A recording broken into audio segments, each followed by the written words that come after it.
আসসালামু আলাইকুম এভরিওয়ান, আমি টেডু তানভীরের পক্ষ থেকে আমি তানভীর আপনাদের সবাইকে আমার নতুন ভিডিওতে স্বাগত জানাচ্ছি। আমি আজকে আপনাদেরকে 25শে সেপ্টেম্বর বুধবারে মার্কেট নিয়ে আলোচনা করব এবং অনেকগুলো গুরুত্বপূর্ণ বিষয় নিয়ে আলোচনা করব। আশা করি আমার ভিডিওটি অবশ্যই ভালো লাগবে। যদি ভালো লাগে অবশ্যই আমার চ্যানেলটি সাবস্ক্রাইব করে দেবেন এবং শেয়ার করে দেবেন। তাহলে চলুন কথা না বাড়িয়ে মূল ভিডিওতে যাওয়া যাক। আজকে 25শে সেপ্টেম্বর 2024 বুধবার মার্কেট অনেকটাই নেগেটিভ ছিল। আজকে মোট লেনদেন হয়েছে 796,93,93,00,000 টাকা শেয়ার, যার মধ্যে অধিকাংশ শেয়ারের দাম কমেছে।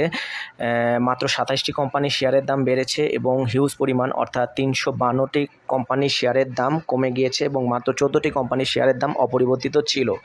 আজকে শেয়ার বাজারের মূল সূচক 41.45 পয়েন্ট মাইনাস হয়েছে, মাত্র 5 পয়েন্ট আপ হয়েছে ডিএসসি সরিয়া সূচক এবং ডিএসসি 30 সূচক 14.40 পয়েন্ট মাইনাস হয়েছে। সো আজকে স্বাভাবিকভাবে বলা যায় যে দিনের শুরুতে মার্কেটটি হিউজ পরিমাণ আপ দিয়ে শুরু হলেও দিনের শেষ অংশে মার্কেটে ধারাবাহিক পতন লক্ষ্য করা গেছে এবং হিউজ পরিমাণ পতন লক্ষ্য করা গেছে। এই গত কয়েকদিন ধরে এই অবস্থা চলমান রয়েছে। সো আপনারা অবশ্যই জেনে বুঝে সাবধানতা অবলম্বন করে শেয়ার মার্কেটে ইনভেস্ট করবেন। তো আমি এখন পরবর্তী যে নিউজটি নিয়ে আলোচনা করব তার আগে আমি একটা কথা বলে দিতে চাই। আমি গত কয়েকদিন ধরে বেশ কিছু শেয়ার নিয়ে অ্যানালিসিস দিয়েছিলাম, তাদের টেকনিক্যাল ফান্ডামেন্টাল অ্যানালিসিস করেছিলাম এবং সাপোর্ট রেজিস্ট্যান্সগুলো আলোচনা করেছিলাম।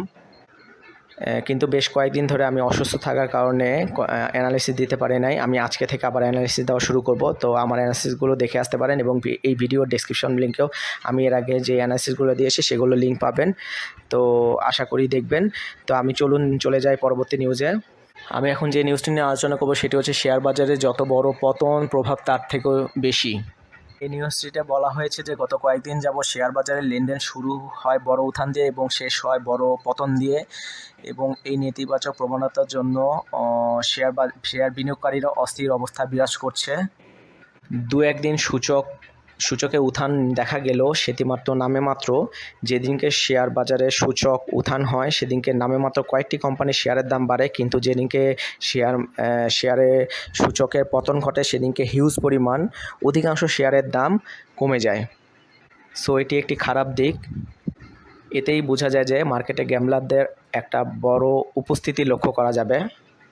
তো বাজারে এমন বেহাল অবস্থার জন্য বিনিয়োগকারীরা বিএসইসিকে দায়ী করছেন, কারণ তারা বিভিন্ন রকম অনিয়ম, লুটপাট ও শেয়ার বাজারে অন্যায়ের জন্য তারা বিভিন্ন অ্যাকশন নিচ্ছে প্রতিদিন।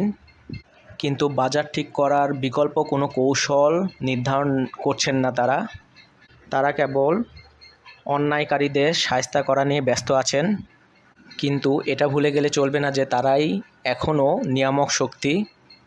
তাই তাদেরকে প্রতিদিন শাস্তির বৃত্তে আবদ্ধ না রেখে বাজারে কোনোরূপভাবেই ঠিক করা সম্ভব না। অর্থাৎ যাদেরকে শাস্তি আয়তায় আনার কথা বলা হচ্ছে তারাই কিন্তু বর্তমানে বাজারে নিয়ামক শক্তি হিসেবে এখনও রয়েছে শক্তিশালী অবস্থানে।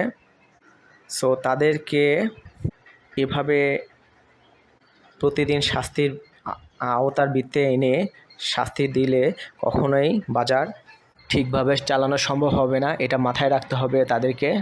তো এই নিউজটাতে সাজেশন হিসেবে বলা হচ্ছে যে বাজার ঠিক করার জন্য বিকল্প কৌশলও অবলম্বন করতে হবে তাদেরকে। যাই হোক, আমি এখন পরবর্তী যে নিউজটি নিয়ে আলোচনা করবো সেটি হচ্ছে স্পটে লেনদেনে যাচ্ছে 3 কোম্পানির শেয়ার। এখানে যেই 3টি কোম্পানির শেয়ারে স্পট মার্কেটে যাচ্ছে আগামী বৃহস্পতিবার থেকে অর্থাৎ 26শে সেপ্টেম্বর থেকে, সেগুলো হচ্ছে কনফিডেন্স সিমেন্ট, এনভয় টেক্সটাইল এবং ওয়ালটন হাইটেক।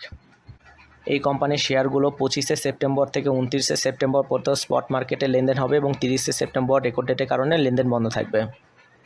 এর পরবর্তীতে আমি যে নিউজটি নিয়ে আলোচনা করব সেটি হচ্ছে জেট ক্যাটাগরিতে যাচ্ছে 27টি কোম্পানির শেয়ার। এই 27টি কোম্পানির শেয়ারগুলো আপনারা এখান থেকে চাইলে দেখে নিতে পারেন। তো এই 27টি কোম্পানির শেয়ারের লেনদেন আগামীকাল বৃহস্পতিবার 26শে সেপ্টেম্বর থেকে জেট ক্যাটাগরিতে লেনদেন হবে। আপনারা চাইলে এই কোম্পানিগুলো এখান থেকে দেখে নিতে পারেন। তো আমাদের বাংলাদেশের শেয়ার মার্কেটে আসলে জেট ক্যাটাগরিতে দিয়ে কোনো লাভ হয় না। আসলে এখানে গ্যামলারদের উপস্থিতি লক্ষ্য করা যায়, জেট ক্যাটাগরি নিয়েই গ্যামলাররা বেশি কাজ করে। সো আমার মনে হয় না এগুলো দিয়ে কিছু কাজ হবে, কারণ এখানে বেশ কিছু গ্যামলিং শেয়ার রয়েছে, যেমন অ্যাসোসিয়েট অক্সিজেন, বিচ হ্যাচারি, দেশ garments, advent Pharma, Fortune shoes, এগুলো গ্যাম্বলিং শেয়ার। সো দেখা যাক কী হয় সামনে। আমি এখন পরবর্তীতে যে নিউজটি নিয়ে আলোচনা করব সেটি হচ্ছে বাজারে পতন ঠেলেছে 8 কোম্পানি। অর্থাৎ আজকে শেয়ার মার্কেটে যে পতন লক্ষ্য করা গেছে সেটার কারণ এই 8টি কোম্পানি। এই কোম্পানিগুলো হলো Beacon Pharma, IFIC Bank, Robi Axiata, Olympic Industries, National Bank, BSRM Limited এবং রেনাটা এবং খান ব্রাদার্স। আশা করি শেয়ারগুলো পরবর্তীতে ভালো করবে। আমি এখন পরবর্তীতে যে নিউজটি নিয়ে আলোচনা করব সেটি হচ্ছে বাজারকে রক্ষার চেষ্টা করেছে যে 6টি কোম্পানি। যে 6টি কোম্পানি বাজারকে রক্ষা করার চেষ্টা করেছে সেগুলো হলো Islami Bank, BRAC Bank, BATBC, Square Pharma, Bangladesh Submarine Cable এবং গ্রামীণ ফোন। এখানে লক্ষণীয় যে ইসলামী ব্যাংক শেয়ারটি অনেক ভালো করেছে, আজকে হলটেডও ছিল, একটি মাত্র শেয়ার যেটি আজকে হলটেড ছিল। সো বাকিগুলাও ভালো করেছে আজকে। দেখা যাক ভবিষ্যতে কি করে শেয়ারগুলো। এখন আমি আজকে দিনের শেষ যে নিউজটি নিয়ে আলোচনা করবো সেটি হচ্ছে ব্লকে 5 কোম্পানি বড় লেনদেন। এই কোম্পানিগুলো হলো beach hatchery, national bank, prime finance, first mutual fund, ইসলামী ব্যাংক এবং প্রগতি লাইফ ইন্স্যুরেন্স। তো এই কোম্পানিগুলোর দিকে আপনারা নজর রাখতে পারেন। তবে আপনারা এই কোম্পানিগুলোর মধ্যে একটি কোম্পানি, সেটা হচ্ছে একটি ব্যাংক, ন্যাশনাল ব্যাংক, এটির অবস্থা খুব দরুণ। সো এই শেয়ারটি না কেনাই ভালো আমার মতে, এটা আমার পার্সোনাল মত। বাকি কোম্পানিগুলোর দিকে আপনারা নজর রাখতে পারেন। সো এখন যেহেতু মার্কেটে গ্যামলারদের উপস্থিতি রয়েছে, সো আপনারা জেনে বুঝে মাথা ঠান্ডা রেখে এবং ভালোভাবে অ্যানালাইসিস বুঝে তারপর শেয়ার মার্কেটে ইনভেস্ট করবেন। চাইলে আমার অ্যানালাইসিসমূলক ভিডিওগুলো দেখে আসতে পারেন। আমার এই ডেসক্রিপশনটাও অ্যানালাইসিসগুলো দেওয়া থাকবে হয়তো। তো আজকে আর কথা বাড়ালাম না, তবে আমি এটি বলে রাখি যে আজকে থেকে আমি হয়তো অ্যানালিসিস দেওয়া শুরু করব। নতুন করে কিছুদিন অসুস্থ ছিলাম তাই দিতে পারি নাই। তো আজকে এই পর্যন্তই। সবাই ভালো থাকবেন, ধন্যবাদ।